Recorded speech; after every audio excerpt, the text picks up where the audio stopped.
अरे ये क्या हो रहा है? इस माँ के लिए जगन्नाथ जी खुद खाना बना रहे हैं और माता लक्ष्मी माँ के पैर दबा रही है। आइए सुनते हैं एक ऐसी ही सच्ची और अद्भुत कथा। एक छोटे से गांव में एक बूढ़ी माँ रहती थी, चंपा देवी। उम्र बहुत हो चुकी थी, कमर झुक गई थी, हाथ पैर अब पहले जैसे साथ नहीं देते थे। उसके 4 बेटे थे। चारों ने अपने अपने बड़े घर बना लिए थे, अपनी अपनी दुनिया बसा ली थी।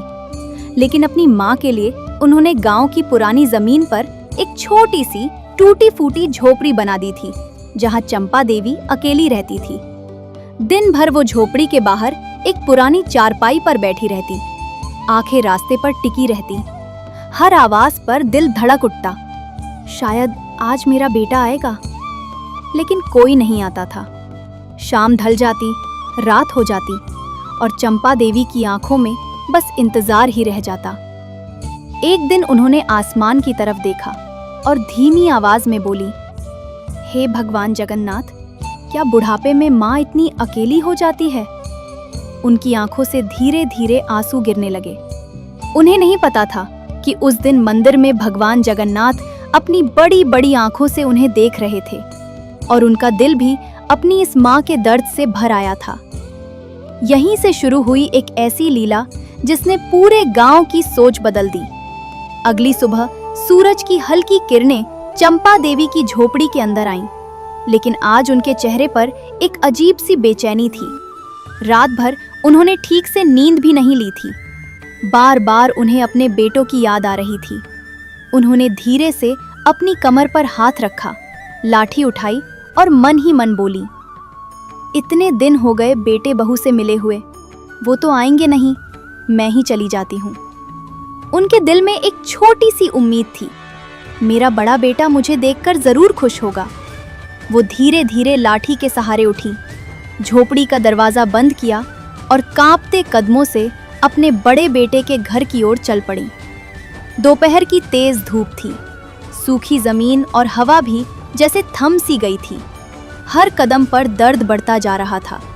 कुछ दूर चलने के बाद उनकी सांसें तेज हो गईं, पैर कांपने लगे। वो पास ही एक बड़े पेड़ के नीचे बैठ गईं। पसीने से उनका पूरा शरीर भीग चुका था। उन्होंने अपने घुटनों को पकड़कर धीरे से कहा, बस थोड़ा और, फिर अपने बेटे के पास पहुंच जाऊंगी। उनकी आंखों में अब भी उम्मीद थी। उन्हें नहीं पता था कि उसी समय दूर मंदिर में भगवान जगन्नाथ अपने सिंहासन पर बैठे उन्हें देख रहे थे और लक्ष्मी जी से धीमे स्वर में बोले, देवी, मेरी माँ बहुत थक गई है, पर अभी उसकी परीक्षा खत्म नहीं हुई है। लक्ष्मी जी की आंखें नम हो गईं। उन्हें महसूस हो गया था, जल्द ही एक बड़ी लीला होने वाली है। थोड़ी देर पेड़ के नीचे आराम करने के बाद चंपा देवी ने फिर अपनी लाठी संभाली और धीरे धीरे आगे बढ़ने लगी। अब उनके कदम पहले से और भारी हो चुके थे। गला सूख गया था, होठ फटने लगे थे। प्यास इतनी तेज लगी कि जैसे जान ही निकल जाएगी। तभी उन्हें रास्ते के किनारे एक छोटा सा घर दिखाई दिया। वो हिम्मत जुटाकर उस घर के आंगन तक पहुंची और कांपती आवाज में बोली, बेटी, थोड़ा पानी मिल जाएगा? घर के अंदर से एक महिला बाहर आई। उसने जैसे ही चंपा देवी की हालत देखी, वो तुरंत अंदर दौड़ी और एक लोटा ठंडा पानी लेकर आ गई। चंपा देवी ने धीरे धीरे पानी पिया। पानी गले से नीचे उतरा तो जैसे उनके शरीर में फिर से जान आ गई। महिला ने चिंता से पूछा, अम्मा, इतनी धूप में अकेले कहाँ जा रही हो? चंपा देवी ने हल्की सी मुस्कान के साथ कहा, अपने बेटे के घर जा रही हूँ, सोचा कुछ दिन उसके पास रह लूं। महिला ने दया भरी नजरों से देखा और बोली, अम्मा, कोई साथ क्यों नहीं है? ये सवाल सुनकर चंपा देवी कुछ पल के लिए चुप हो गईं। जवाब उनके दिल में था, लेकिन शब्दों में नहीं। उन्होंने बस आसमान की तरफ देखा और मन ही मन बोली, हे भगवान जगन्नाथ, अब तू ही मेरा सहारा है। शाम धीरे धीरे ढलने लगी थी। आसमान का रंग लाल हो चुका था और कई घंटे चलने के बाद आखिरकार चंपा देवी अपने बड़े बेटे के घर पहुंच गईं। उनके पैर बुरी तरह कांप रहे थे, सांस तेज चल रही थी, लेकिन दिल में अब भी एक उम्मीद थी। मेरा बेटा मुझे देखकर जरूर खुश होगा। उन्होंने कांपते हाथों से दरवाजा खटखटाया। ठक ठक ठक। कुछ देर बाद दरवाजा खुला। सामने उनकी बड़ी बहू खड़ी थी। जैसे ही उसने चंपा देवी को देखा, उसका चेहरा एकदम उतर गया, लेकिन फिर तुरंत झूठी मुस्कान बनाकर बोली, अरे अम्मा, इतनी धूप में आप अकेले आ गए? उसकी आवाज में चिंता कम और दिखावा ज्यादा था। चंपा देवी ने थकी हुई आवाज में कहा, बेटी, तबीयत ठीक नहीं रहती, सोचा कुछ दिन यही रह लूं। बहू ने अंदर जाकर अपने पति से बात की। दोनों के चेहरे पर खुशी नहीं थी, बस एक मजबूरी थी। थोड़ी देर बाद बेटा बाहर आया। उसने अपनी माँ को देखा, लेकिन उसकी आंखों में वो प्यार नहीं था जो एक बेटे की आंखों में होना चाहिए। वो बोला, ठीक है अम्मा, अंदर आ जाओ। चंपा देवी धीरे धीरे घर के अंदर चली गई। दिन बीतने लगे, लेकिन उनके लिए कुछ भी नहीं बदला। बेटा सुबह जल्दी काम पर चला जाता और रात को देर से लौटता। माँ के पास बैठने का उस समय ही नहीं था। बहू भी अपने कामों में हमेशा व्यस्त रहती, न हाल पूछती न पास बैठती। कभी कभी तो उन्हें समय पर खाना भी नहीं मिलता था। एक दिन दोपहर हो गई, फिर शाम हो गई, लेकिन किसी ने उन्हें खाने के लिए नहीं पूछा। आखिर हिम्मत करके चंपा देवी धीरे धीरे रसोई में गई और बोली, बहू, भूख लगी है, कुछ खाना दे दो। बहू चिढ़ते हुए बोली, अम्मा, मैं बहुत व्यस्त हूँ, आप खुद बनाकर खा लो। ये सुनकर चंपा देवी चुपचाप खड़ी रह गई। उनकी आंखों में आंसू भर आए। उन्होंने मन ही मन कहा, क्या यही वो घर है जहां कभी मेरा बेटा मेरे बिना एक पल नहीं रहता था? उसी रात दूर मंदिर में भगवान जगन्नाथ बहुत उदास बैठे थे। उन्होंने भोग की थाली की ओर देखा भी नहीं। लक्ष्मी जी ने चिंता से पूछा, स्वामी, आज भोग क्यों नहीं पा रहे? भगवान धीरे से बोले, देवी, मेरी माँ भूखी है तो मैं कैसे खा सकता हूँ? मंदिर के अंदर सन्नाटा छा गया और यहीं से शुरू हुई भगवान की सबसे बड़ी लीला। कुछ दिन ऐसे ही बीत गए। चंपा देवी दरवाजे के पास एक कोने में बैठी रहती। हर आहट पर उनका दिल धड़क उठता। शायद आज मेरा बेटा मेरे पास बैठकर तो बातें करेगा। लेकिन वो दिन कभी नहीं आया। एक शाम बेटा उनके पास आया। चंपा देवी के चेहरे पर हल्की सी खुशी आ गई। दिल में उम्मीद जगी, शायद आज मेरा हाल पूछेगा। लेकिन बेटे ने जो कहा, उसने उनका दिल और तोड़ दिया। बेटा थोड़ा झिझकते हुए बोला, अम्मा, आप क्यों नहीं दूसरे भाई के घर चली जाती? वो आपका अच्छे से ख्याल रखेगा। हम तो बहुत व्यस्त रहते हैं। ये सुनते ही चंपा देवी कुछ पल के लिए बिल्कुल शांत हो गई। उनकी आंखों में आंसू भर आए, लेकिन आवाज अब भी धीमी और शांत थी। ठीक है बेटा। उस रात वो एक कोने में चुपचाप बैठी रहीं। छत को देखते हुए पुराने दिन याद करने लगी। जब बेटा बीमार पड़ता था तो वो रात भर जागती थी। जब उसे भूख लगती थी तो वो खुद भूखी रह जाती थी। और आज उन्हीं के घर में वो एक बोझ बन गई थी। अगली सुबह सूरज निकलने से पहले ही चंपा देवी ने अपना छोटा सा झोला उठाया। उसमें 2 जोड़ी कपड़े रखे और बिना किसी को बताए चुपचाप घर से बाहर निकल गई। ना किसी ने रोका, ना किसी ने पूछा। बस एक खामोशी थी जो उनके दिल को चीरती जा रही थी। वो धीरे धीरे दूसरे बेटे के घर की ओर चल पड़ी। उन्हें नहीं पता था कि उसी समय दूर मंदिर में भगवान जगन्नाथ अपनी बड़ी बड़ी आंखों से सब कुछ देख रहे थे और लक्ष्मी जी से दुखी स्वर में बोले, देवी, दुनिया ने मेरी माँ को घर से निकाल दिया। लक्ष्मी जी की आंखों से आंसू बहने लगे। उन्होंने धीरे से कहा, स्वामी, अब समय आ गया है। आप अपनी माँ को अपने घर ले आइए। भगवान जगन्नाथ कुछ पल चुप रहे, फिर दृढ़ आवाज में बोले, हाँ देवी, अगर कोई बेटा मेरी माँ को सहारा नहीं देगा तो मैं खुद उसे अपने घर ले जाऊंगा। और यहीं से भगवान की लीला तेज होने लगी। अब दूसरे बेटे के घर का सफर शुरू हो चुका था। रास्ता पहले जैसा ही लंबा था, धूप पहले से भी ज्यादा तेज थी और उम्र अब पहले से भी ज्यादा थकी हुई थी। चलते चलते चंपा देवी के कदम लड़खड़ाने लगे, सांस फूलने लगी, कमर का दर्द और बढ़ गया। लेकिन दिल में एक उम्मीद अब भी जिंदा थी, शायद मेरा दूसरा बेटा मुझे समझेगा। कई घंटे चलने के बाद आखिरकार वो दूसरे बेटे के घर पहुंच गईं। उन्होंने कांपते हाथों से दरवाजा खटखटाया। कुछ देर बाद दरवाजा खुला। सामने उनकी दूसरी बहू खड़ी थी। उसने चंपा देवी को ऊपर से नीचे तक देखा। चेहरे पर न खुशी थी न अपनापन, बस एक औपचारिक सा भाव। वो बोली, अरे अम्मा, आप अचानक? इतने में दूसरा बेटा भी बाहर आ गया। उसने हल्की सी मुस्कान बनाई और बोला, अम्मा आओ आओ। लेकिन उसकी आवाज में वो गर्माहट नहीं थी जो एक बेटे की आवाज में होनी चाहिए। चंपा देवी धीरे से बोली, बेटा, तबीयत ठीक नहीं रहती, सोचा कुछ दिन तुम्हारे पास रह लूं। बेटा और बहू एक दूसरे की तरफ देखने लगे। फिर बहू ने जबरदस्ती मुस्कान बनाकर कहा, हाँ हाँ अम्मा, रहिए। लेकिन उस मुस्कान में दिल नहीं था। दिन गुजरने लगे। शुरू के 1-2 दिन ठीक रहे, लेकिन फिर वही सिलसिला शुरू हो गया। बेटा सुबह जल्दी काम पर चला जाता और रात को थका हुआ लौटता। माँ के पास बैठने का उसके पास समय ही नहीं था। बहू दिन भर अपने कामों में व्यस्त रहती, कभी फोन पर, कभी पड़ोस में, कभी इधर उधर। एक दिन दोपहर हो गई, फिर शाम हो गई, लेकिन किसी ने उन्हें खाने के लिए नहीं पूछा। आखिर हिम्मत करके चंपा देवी ने धीरे से कहा, बहू, कुछ खाने को मिल जाएगा? बहू झुंझुला कर बोली, अम्मा, मैं कोई खाली थोड़ी बैठी हूँ, रसोई में रखा है, खुद ले लिया करो। ये सुनकर चंपा देवी धीरे धीरे उठी, कांपते हाथों से बर्तन उठाया और उनकी आंखों से आंसू गिरने लगे।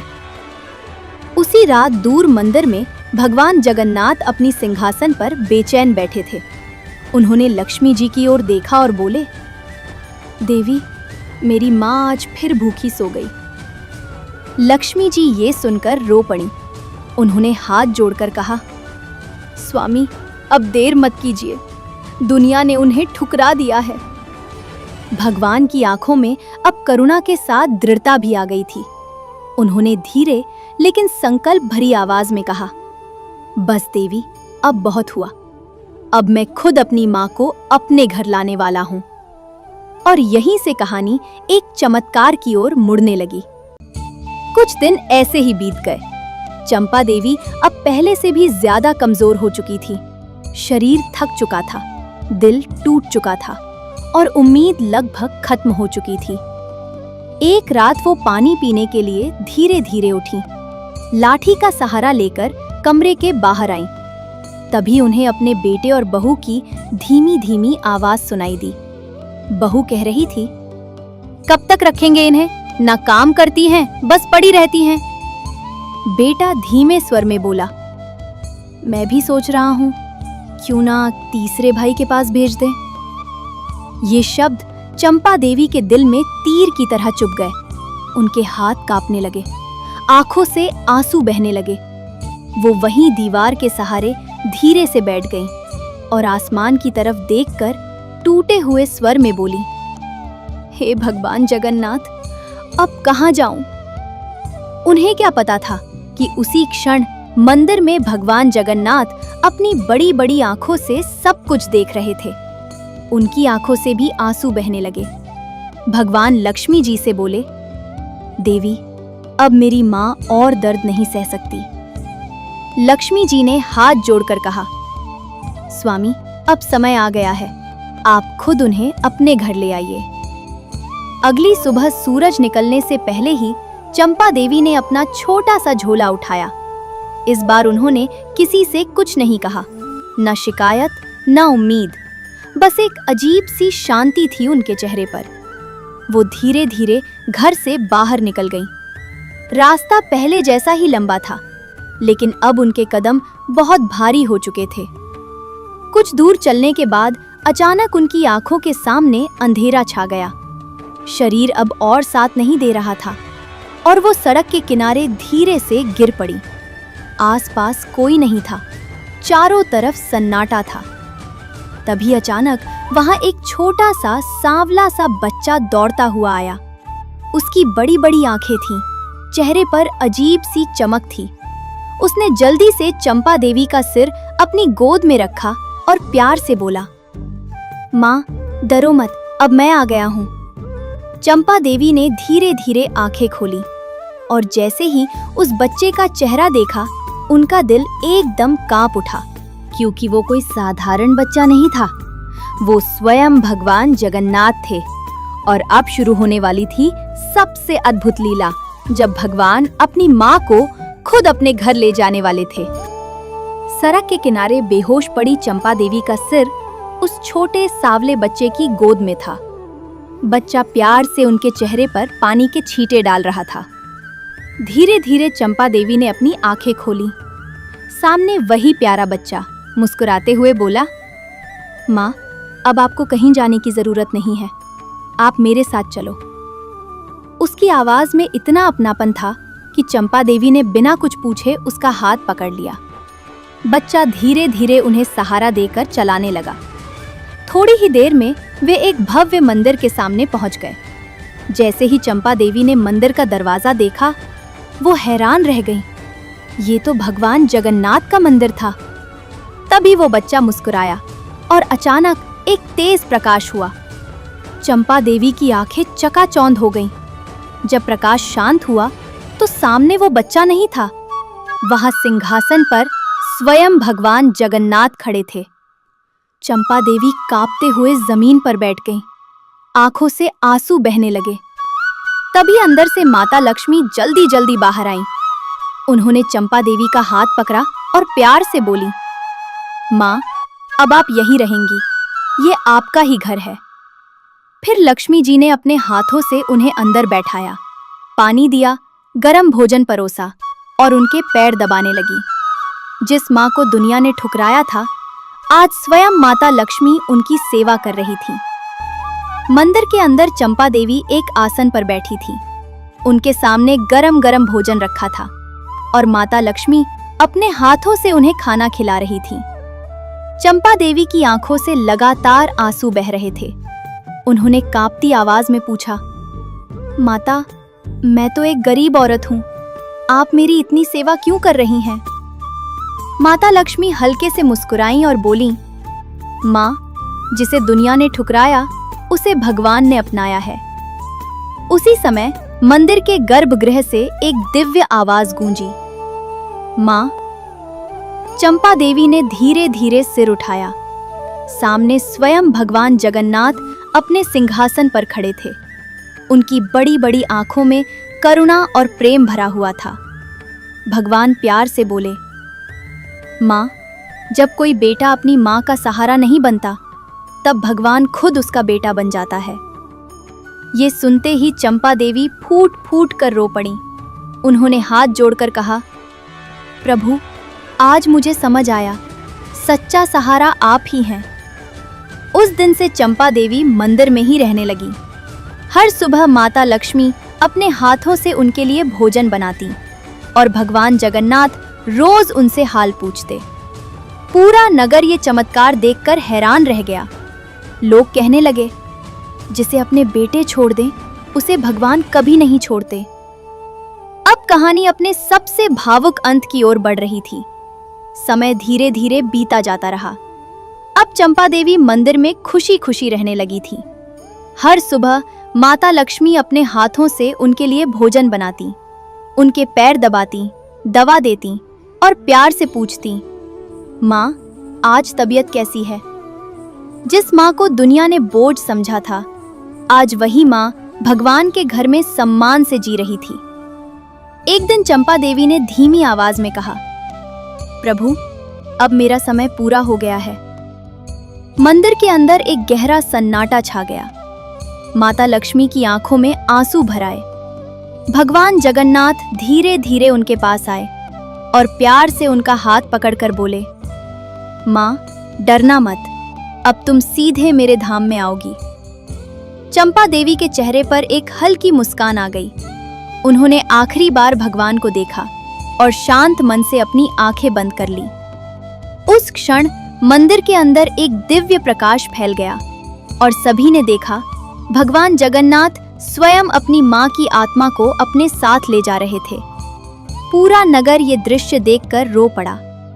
उस दिन से लोग एक बात हमेशा याद रखने लगे, माँ बाप बोझ नहीं होते, वे भगवान का रूप होते हैं। जो उनका सम्मान करता है, भगवान भी उसका सम्मान करते हैं। जय जगन्नाथ।